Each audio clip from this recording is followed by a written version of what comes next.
Nakatikim na ba kayo ng kulawo? Ito yung sari-saring laman ng kalabaw, baka, at meron din chicharon bulaklak na mabisang food trip ng mga taga-Tanawan, Batangas, lalong-lalo na ngayong tag-ulan, na nabibili sa halagang 60 sa ordinaryong order at sa 100 pesos naman sa overload at per kilo naman sa mga gusto ng per kilo. Pag napadaan ka nga ng Tanawan Public Market, hindi ka pwedeng hindi dumaan dito. Isa nga itong kulawo na pambato ng mga taga-Tanawan, Batangas pagdating sa pagkain na may sabaw. At talaga namang mapaparami ang kain mo ng kanin pag ito ang ulam mo. Pero hindi nga lang siya pang ulam at pwede rin siyang pampulutan. Pero hinay-hinay sa matataas ang uric acid dyan. Isa nga itong Venus Kulawo sa pinakasikat at dinadayong kulawuan dito sa may Tanawan, Batangas. Halos iba't ibang lugar na nga ang dumadayo sa kanila upang matikman lang ang sabaw ng kulawo nila. Hindi naman nakakapagtaka kung bakit talaga namang dinadayo at dinudumog tong tindahan na ito. Kaya naman nung napadayo ko dito sa may Tanawan, Batangas, talaga namang hinanap ko kaagad kung saan nakapwesto itong kulawuan na to. Maihahalin tulad ko siya sa may Gotong, Batangas. Ang pinagkaibahan lang niya meron siyang chicharon bulaklak. Ang nakakatuwa pa nga dito halos ilang dekada na nga itong namamayagpag dito sa may public market itong kulawuan na to. Halos hindi na nga mabilang kung ilang banyera ng laman loob ng baka at kalabaw ang niluluto nila sa araw-araw. At halos hindi na nga mabilang ang mga sikat na social media influencer ang mga dumayo sa kanila, pati mga sikat na artista napadayo na rin upang tikman ang dekada ng namamayagpag na sikat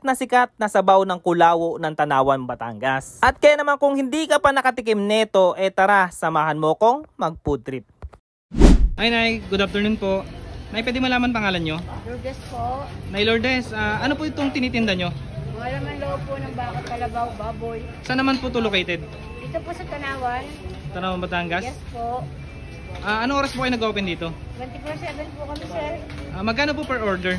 60 po regular, overload 100. Sige nga po, pa-order nga po ako ng overload. Okay po. May kasama na bang ration? Wala po kaming freebies. Added po ang kanin namin, sir. Magkano po? 15 po. 15 pesos isang order ng kanin. Opo. Order nga po ako ng overload. 100 pesos lang yun, no? Ayun po. Ano naman laman ng overload? Yun din yun, sir. Marami lang. Marami lang siya. Yes po. Bulaklak, no? Yes Bulaklak. po. Bulaklak. Ito, balat ng Kalabaw po yun, kalabaw. Tapos ano naman po Ito, yan? sir, binubong. Ano po? Binubong. Ano yung binubong? Parting stomach ko. Tapos yan, taba. Taba.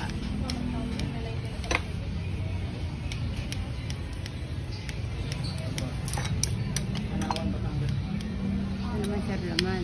May laman din. Ayun yung laman. Opo. Ito, atay. May atay rin.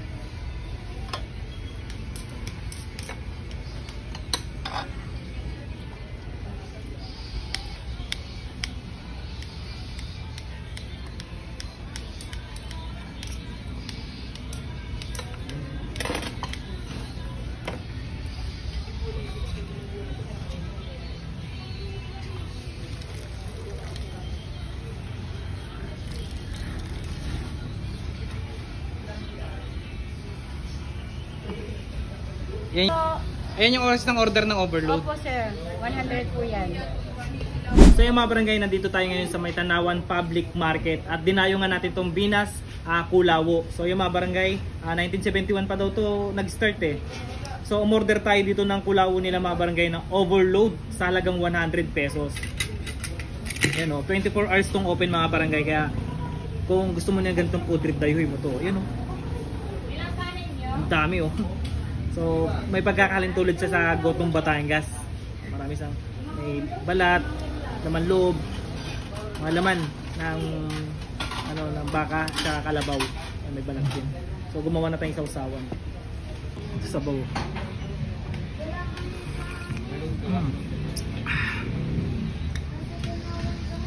Wow. Yan tayo sa bago.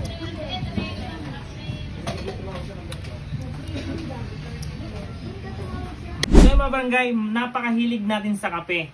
Bakit hindi natin subukan yung healthy kape? So ako mga barangay, sinubukan ko na ang healthy kape. Ito nga pala yung Santon Gold Coffee Mix. Healthy kape para sa healthy gising araw-araw.